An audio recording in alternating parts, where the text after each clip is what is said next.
এই প্রথমবার premium ইকোনমিতে travel করছি। চেক ইন থেকে শুরু করে সিটে বসা পর্যন্ত সবকিছুই একটু স্পেশালি লাগছিল। ফ্লাইটটা ছিল আগে ভিস্তারার, এখন এয়ার ইন্ডিয়ার। ট্রাভেল করছি দিল্লি থেকে কলকাতা। ফ্লাইট টেক অফ করার কিছুক্ষণের মধ্যেই দিয়ে গেল একটা ওয়েট টিস্যু। টিস্যুটার কোয়ালিটিটা ছিল খুব ভালো, আমি তো ভেবেছিলাম সাথে রেখে দেবো, বাট কিছুক্ষণ পরেই নিয়ে গেল। আর সাথে দিয়ে গেল একটা মেনু কার্ড। এখানকার সিটটা ইকোনমি ক্লাসের চেয়ে বেশ স্পেসিয়াস। লেগ রুমটা বেশ অনেকটাই ছিল, আর রেকলাইনটাও বেশ বড় ছিল।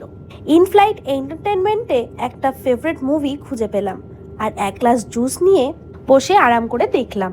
কিছুক্ষণের মধ্যে আমাদের মিলটাও দিয়ে গেল। মিল সার্ভিস ছিল জাস্ট এলিগেন্ট, চায়না প্লেটে সার্ভ করা, আর খাবার ছিল বেশ অনেক রকম। খাওয়ার সময় দেখলাম মাঝখান থেকে এরকম পর্দা টেনে সেপারেট করে দিল এই পোর্শনটা। ফার্স্টেই ছিল ভাত, একটা সাইডে একটা ভেজিটেবল ছিল, আর একটা সাইডে চিকেন ছিল, যেহেতু এটা ননভেজ। আর এখানে রয়েছে একটা মিনি বার্গার টাইপের, আর এখানে রয়েছে স্যালাড উইথ কার্ড, আর তার পাশে ছিল একটা ডেজার্টে কেক। কেকটা দারুণ ছিল খেতে। সাথে বাটার ছিল, আচার ছিল, জল ছিল, হ্যান্ড স্যানিটাইজার ছিল। খাবার পর দেখলাম সব লাইট অফ করে দিল, এবং এই জায়গাটা খুব ভালো ছিল, একদম শান্তশিষ্ট পরিবেশ ক্রিয়েট হয়ে গেছিল। ওভারঅল একটা রিল্যাক্সিং এক্সপিরিয়েন্স ছিল আমাদের। এই দেখো, গল্প করতে করতে আমরা চলে এসেছি কলকাতায়। তো চলো, এই ছিল আজকে ছোট্ট মিনি ব্লগ। দেখা হচ্ছে পরের বড় ভিডিওতে, ততক্ষণ পর্যন্ত টাটা।